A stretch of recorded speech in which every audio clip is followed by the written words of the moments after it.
Microbes used in sewage treatment. तो sewage की 3 treatment होती है, प्राइमरी, सेकेंडरी और टर्शरी। प्राइमरी को बोलते हैं फिजिकल ट्रीटमेंट, सेकेंडरी को बायोलॉजिकल, टर्शरी को केमिकल ट्रीटमेंट। प्राइमरी ट्रीटमेंट में हम क्या करते हैं, जो हमारा सीवेज होता है उसको हम क्या करते हैं, उससे लार्ज और स्मॉल पार्टिकल्स को फिल्ट्रेशन और सेडिमेंटेशन प्रोसेस के थ्रू रिमूव करते हैं।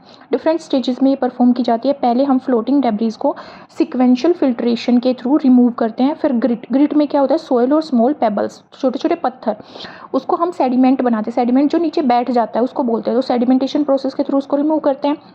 यहाँ पे जो हमें स्लज मिलता है उसको हम प्राइमरी स्लज बोलते हैं। उसके साथ सुपरनेटेंट जो हमें नीचे बैठा हुआ मिलता है, ठीक है। तो प्राइमरी स्लज जिसका हम मैन्योर बनाने के लिए यूज़ कर देते हैं, और सुपरनेटेंट है वो हमारा प्राइमरी इफ्लुएंट बनता है। प्राइमरी इफ्लुएंट को सेकेंडरी ट्रीटमेंट के लिए भेजा जाता है लार्ज एरिएशन टैंक में, जिसमें इसको कॉन्टीन्यूसली एरिएटेड और एजिटेट किया जाता है ताकि इसके अंदर माइक्रोब्स फ्लोक में ग्रो कर सके, जिसमें बैक्टीरिया और फंगल फिलामेंट ग्रो करते हैं। ये बीओडी को डिक्रीज़ कर देते हैं, ठीक है। बीओडी क्या होती है, बायोकेमिकल ऑक्सीजन डिमांड।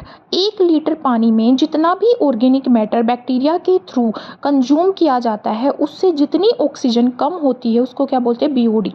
तो बीओडी जितना ज़्यादा होगा उतना ज़्यादा पोल्यूटिंग पोटेंशियल होगा, जितना कम होगा उतना कम पोल्यूशन होगा, ठीक है।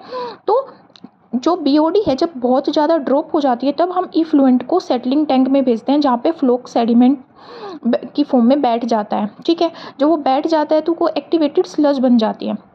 तो इस एक्टिवेटेड स्लेज के कुछ पार्ट को हम वापस से एरिएशन टैंक में भेजते हैं इनोक्यूलम की फॉर्म में यूज़ करने के लिए, क्योंकि इसमें बैक्टीरिया होता है और फंगस होती है जो आने वाले हमारे सीवेज मटेरियल को दोबारा से क्या करेगी, उसको ऑर्गेनिक मैटर को उसमें से फीड कर लेगी, ठीक है।